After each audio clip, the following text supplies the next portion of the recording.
একটা আমের চারা আশ্রমের বাগানে লাগানোর পর সবার আকর্ষণের কেন্দ্রবিন্দু হয়ে দাঁড়ায়। সবাই মিলে যত্ন করবে, কিন্তু মহারাজের কঠোর নির্দেশ, ইসদেব লাগিয়েছে ওই যত্ন করবে। আমি লাগিয়েছি বলে কথা। জল, সার, কীটনাশক প্রয়োগ করে যেভাবে যত্ন করতে হয় সেভাবেই যত্ন করতে করতে কবে যে লম্বায় আমাকে ছাড়িয়ে গেছে, ভাবতে ভাবতে দেখি 5 বছর হয়ে গেছে। ও বড় হয়েছে, অনেক শাখা বেরিয়েছে। মহারাজ নামকরণ করেছেন নন্দন। কাছে গেলেই মনে হয় খুশি হয়েছে, জড়িয়ে ধরে আদর করতে শিখেছি। গাছে হাত বোলালে মনে হয় নন্দন আনন্দ পায়, মনে হয় ও কথা বলতে চায়।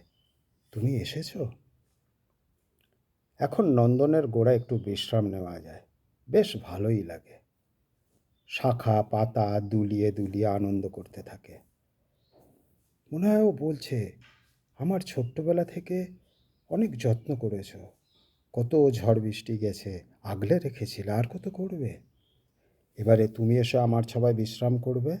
আমি বড় হয়েছি, আমি নিজে নিজের খাবার বানিয়ে নিতে পারি। এখন আর যত্ন করতে হয় না নন্দনকে। তারপর একদিন শীতের শেষে সকালে গিয়ে দেখি সত্যি সত্যি মুকুল এসেছে। শীত পেরিয়ে এখন গরমকাল, মুকুল থেকে এখন আম হয়েছে, কিন্তু নন্দন এখনও নন্দনই আছে, আম গাছ হয়নি।